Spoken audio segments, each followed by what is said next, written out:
শিলাইদহ ভাবে আপনি ওদের, জোড়াসাঁকো ভাবে আপনি এদের।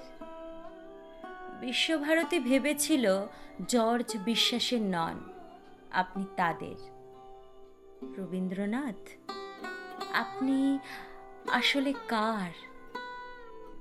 যুদ্ধের সময় ট্রেঞ্চের মধ্যে শেষ নিঃশ্বাস নেওয়ার আগে এক তরুণ কবি ভেবেছিল আপনি তার।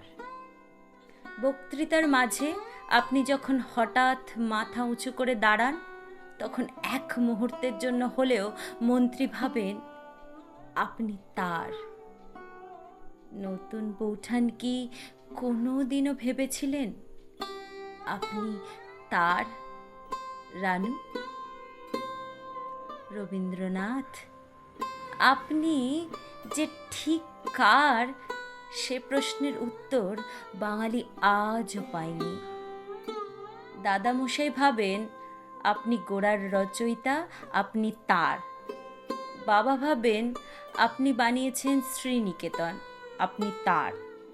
মা ভাবেন আপনার সুরেই বেজে উঠেছে ওর বীণা, আপনি তার। ভীরু কিশোরী, যে মুখ ফুটে বলতে পারিনি, শুধু চিরকুটে লিখে দিয়েছে হাতখানি ওই বাড়িয়ে আনো, দাও গো আমার হাতে, ধরবো তারে, ভরবো তারে, রাখবো তারে সাথে। সে মনে করে আপনি তার।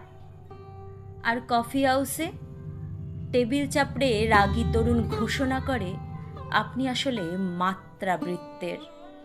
যতজন বাঙালি ততজন রবীন্দ্রনাথ।